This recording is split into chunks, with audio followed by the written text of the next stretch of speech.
It was a protest that changed China forever. It scared the living daylights out of the party central command. 10 years after Tiananmen Square, it's the eve of the millennium, and 10,000 people silently gather in front of the homes of China's leaders. They come quietly, and they leave quietly, but their voices have been heard. It put Falun Gong on the map as a force in China. 3 months later, the crackdown. Thousands are arrested, tortured, and killed. The beginning of a genocide that continues today. The decision that they will ban Falun Gong, the decision was made on April 25th. But what made those silent protesters spend that April day in peaceful appeal? What sparked the brutal persecution that followed? And why has the world stayed mostly silent about the nightmare that many Falun Gong practitioners have endured throughout the past decade? The other man said, beating Falun Gong to death is nothing and is counted as suicide. I said, even if you beat me to death, I will not tell you anything. This is their story. A story of courage amid condemnation. A story of old brutality beneath the veneer of a new China.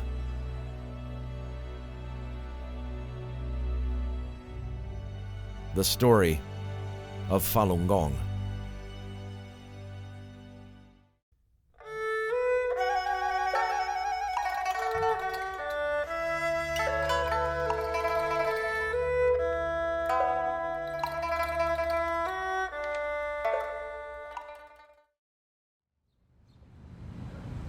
I got there around 8 a.m.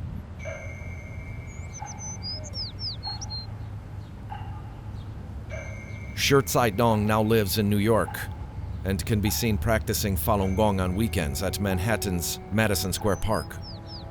But on April 25, 1999, he was a Chinese citizen who had a chance to meet the country's second most powerful person. There were already a lot of people, a lot of practitioners had already arrived. From their attire, it looked like they were from the rural areas around Beijing. They had come for one reason: to appeal for Falun Gong at the National Appeals Office in Beijing. China's network of appeals offices predates both Communist Party rule and the Chinese courts. It was traditionally a last resort for Chinese citizens who experienced some form of injustice. Shi says he decided to appeal after hearing that practitioners had been arrested in the neighboring city of Tianjin. After I found out, I thought that we needed to appeal to government departments about the situation.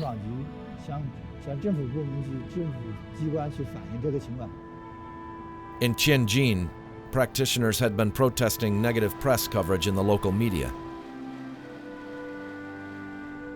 But after being broken up by riot police and appealing to the local government, they were told they had to take their appeal to the National Appeals Office in Beijing.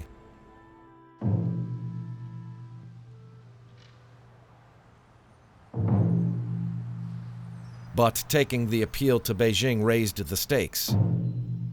Across from the National Appeals Office is the central leadership compound of Zhongnanhai, the most sensitive place in China.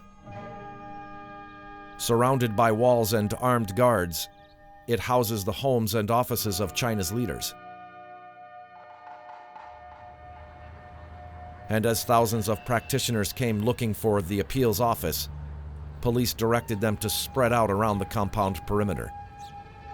But then, something unexpected. I think I passed the West Gate, a big gate, and some people applauded. I guess they saw something and started clapping.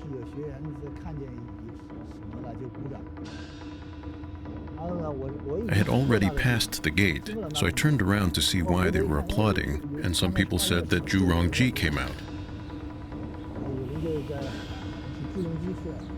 Zhu Rongji, the Chinese premier and one of the architects of China's rise. It's very hard to get an audience with Zhu Rongji, even for a second. I had passed the gate and so quickly turned around and went back so I could talk to him. Just as I went to cross the street, heading towards the gate, Zhu Rongji crossed the street from the other side. He said loudly as he walked, "Where have you come from? Who asked you to come?" Some practitioners said, "We're Falun Gong practitioners." A very interesting detail is that Zhu Rongji was coming out without any bodyguard. So it is a clear signal that he knows that Falun Gong people are very peaceful. I can even saw his smile on his face. Zhu Rongji then asked, "What are you doing here? Don't you have freedom of religion and belief?" As he walked and talked, in the end, he came pretty close to me.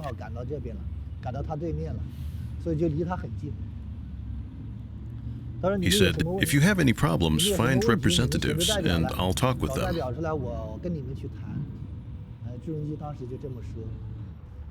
I raised my hand and said, "Premier Zhu, I can go."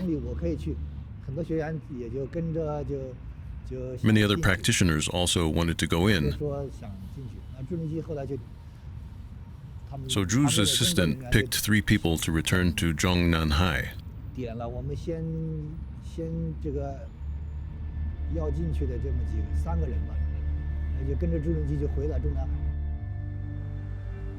Unless it's those ruling the country, only a handful of people ever enter Zhongnanhai.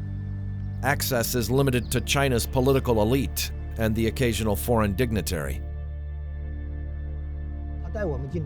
When Zhu led us to Zhongnanhai, while he was walking, he asked, "Haven't I already ruled on the materials you sent in for appeal?" We were really confused when we heard this, because we didn't know that the premier had made any decisions regarding our practice.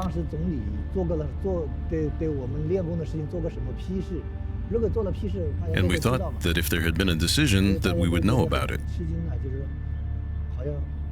So we were all very surprised and said that we didn't know.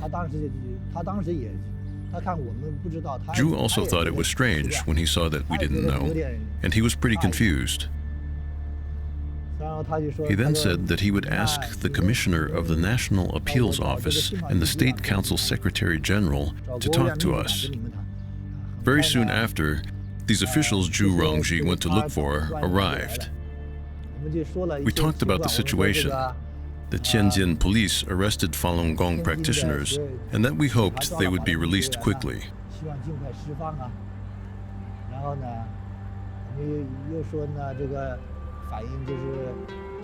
We also said that many practice sites were being harassed by local authorities, and that they had stopped us from practicing, and that we hoped we could have a legal and just place to practice.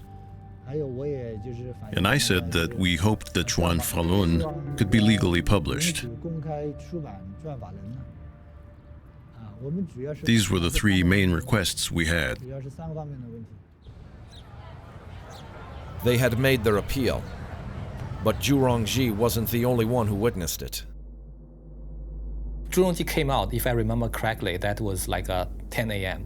But then in the afternoon, suddenly, the atmosphere, you can feel the stress, because a lot of armed police suddenly ran out of Zhongnanhai and stood in front of us, about 2 meters, in between the armed police. They just line up in front of us.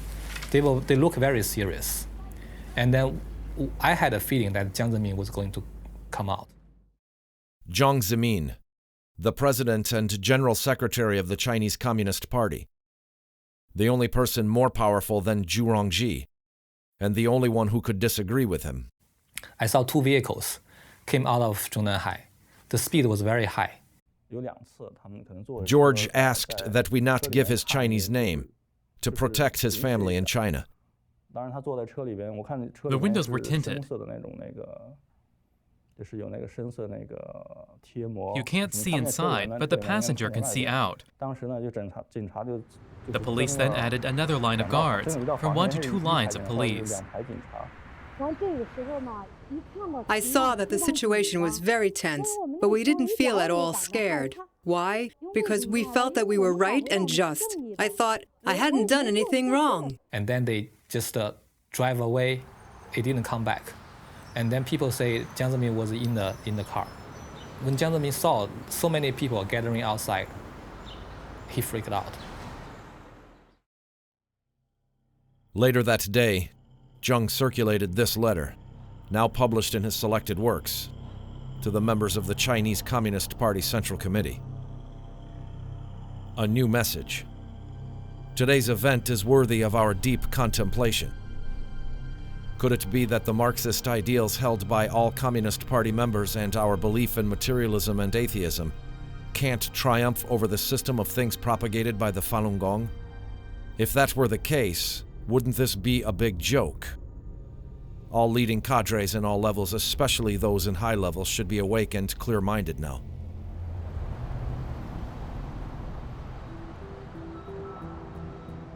But it wasn't clear to those at the scene who was in the car as it drove off.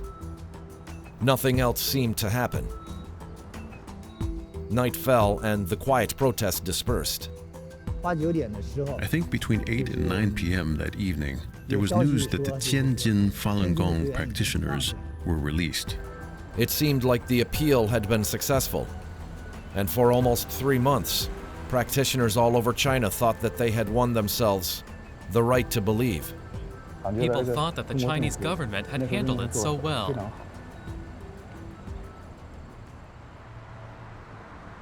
But beneath the surface, Jiang Zemin was getting ready to launch a nationwide ban on Falun Gong.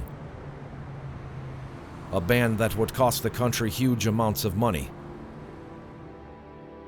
and destroy the lives of tens of millions of Chinese people.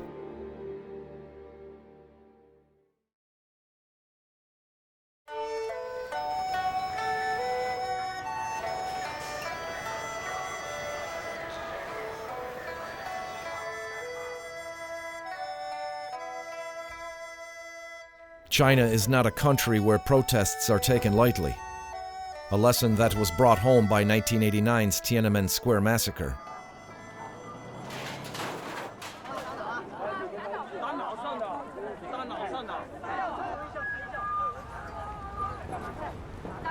But China seemed to have changed a lot in the 10 years since.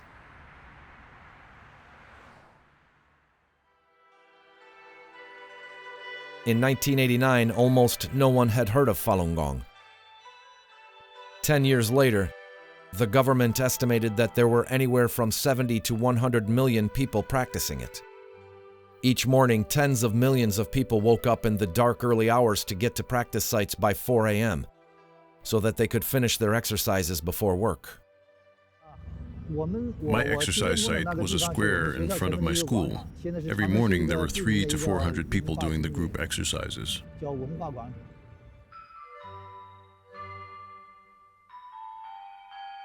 Falun Gong is a practice of 5 relatively simple Qigong exercises.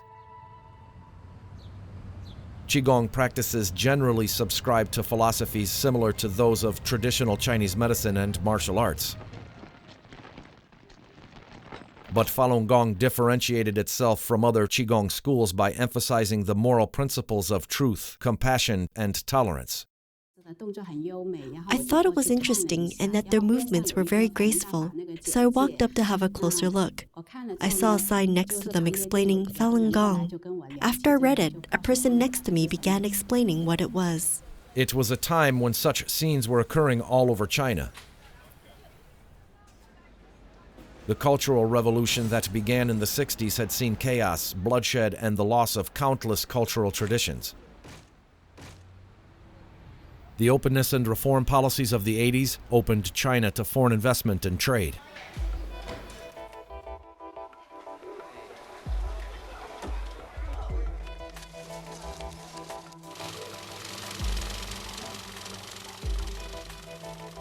While Madonna was singing Material Girl in the West, in the East there was a new saying: to get rich is glorious. One of the general problems that China has today is that there's no universally accepted set of values, and there's a tremendous sense, I think, of emptiness in the lives of lots of ordinary people, even party officials. And Qigong was notable because it had an appeal right up to the very top. And like almost everything in China, Qigong was managed by the state. Chinese government set up this so-called Qigong Research Society and to manage all these meditation Qigong groups. But this is run by the government, by the state. In 1992, the founder of Falun Gong, Li Hongzhi, registered Falun Gong with the China Qigong Science Research Society. As Falun Gong became popular, the Research Society awarded Li the title Master of Qigong, and later Grandmaster of Qigong. For 2 years, Li traveled to almost every major city in China, giving lectures and teaching the exercises. In the process, Li received both awards and media attention.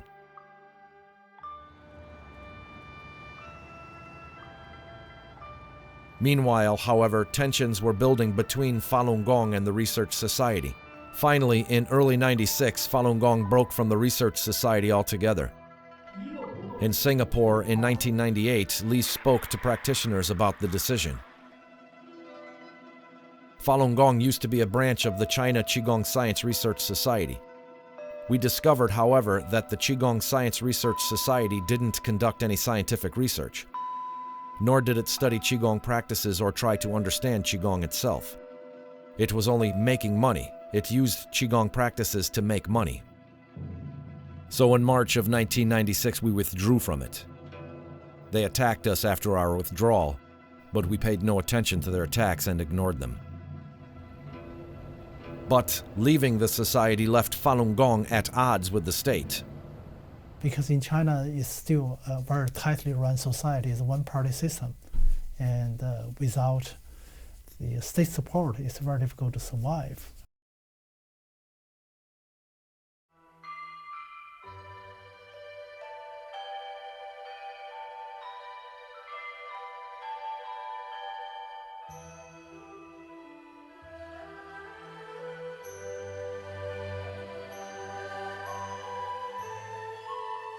By 1996, Falun Gong was becoming more and more popular in China.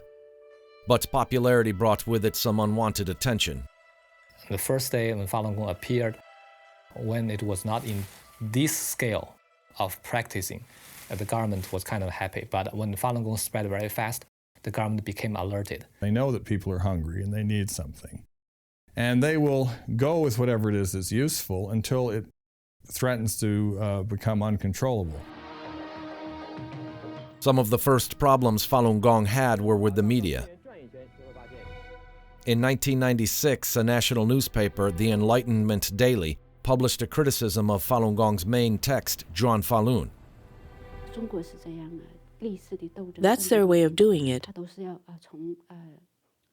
During all of the political persecutions by the party, they would always start with the media and destroy their target step by step.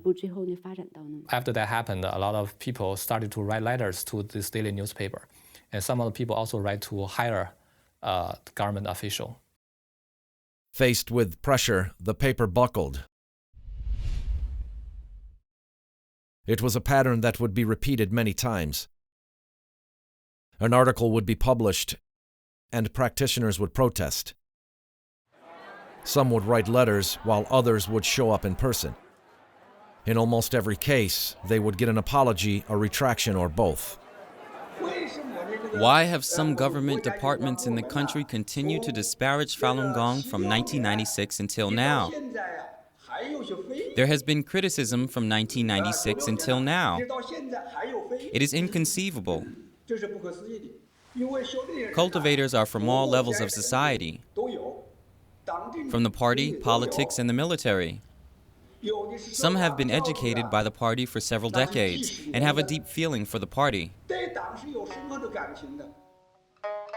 Later that year, the government banned all Falun Gong books from further publication.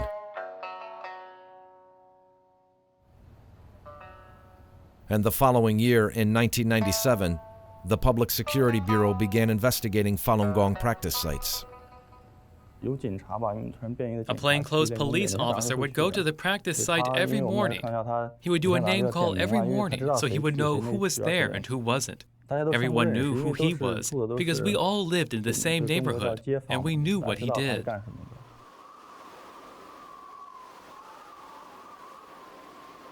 The main goal of the investigation was to collect evidence that Falun Gong was a religion. China only recognizes 5 religions, so calling Falun Gong a religion would be a legal reason to ban it. But the investigation failed. A religion for China had to have a building, ceremonies, and a tangible organizational structure. Qigong practices typically had none of those.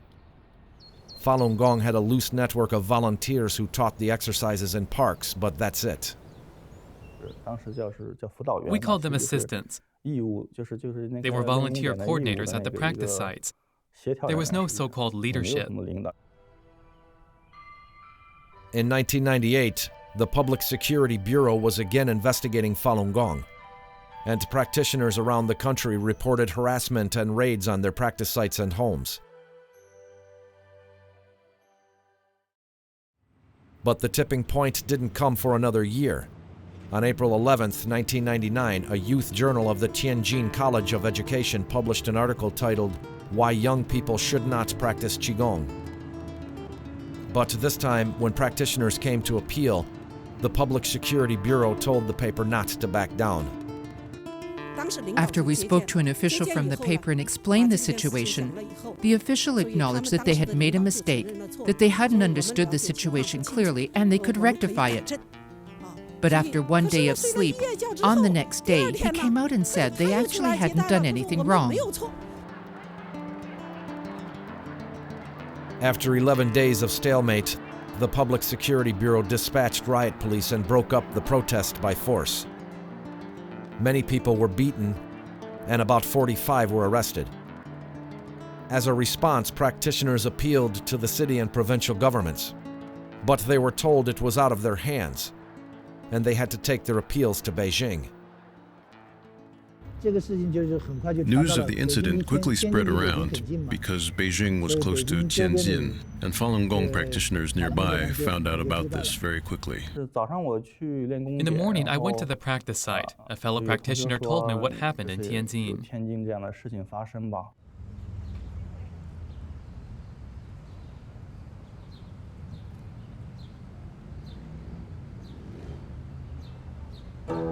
In 7 years, Falun Gong had attracted 70 to 100 million practitioners. But the fortunes of Falun Gong were about to change dramatically. It was a turning point, a critical moment in the history of modern China. For Falun Gong, it was their last chance to stop the investigations and harassment, and to lift the ban of the books.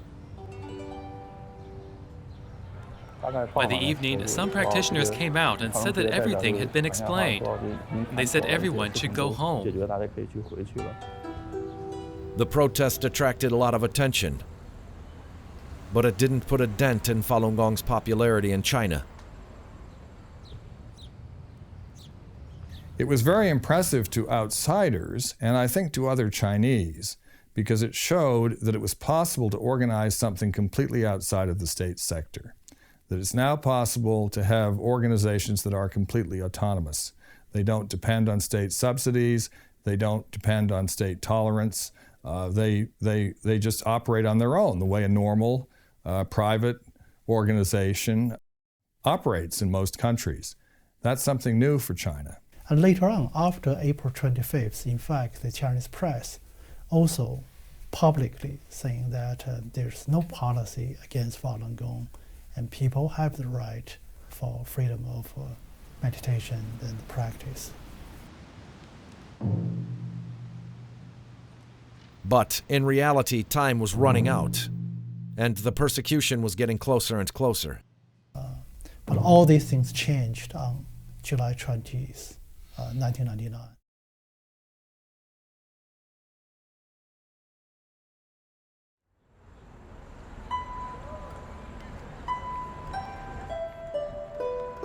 inside the movement that changed the course of history. Falun Gong is threatening to the Chinese leadership and the Chinese bureaucracy precisely because it stresses principles that just by naming the principles, you're insulting the Chinese bureaucracy. Particularly truth, and that's the one that has the most power.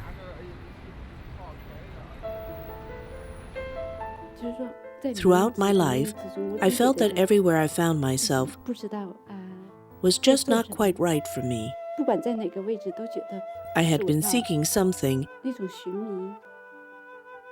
but now I had finally found it. I felt I had come home. I used to feel that life was very tiresome. I guess I'm speaking spiritually. Like the heart is tired. The feeling I got after reading the book was that this is how a person can live.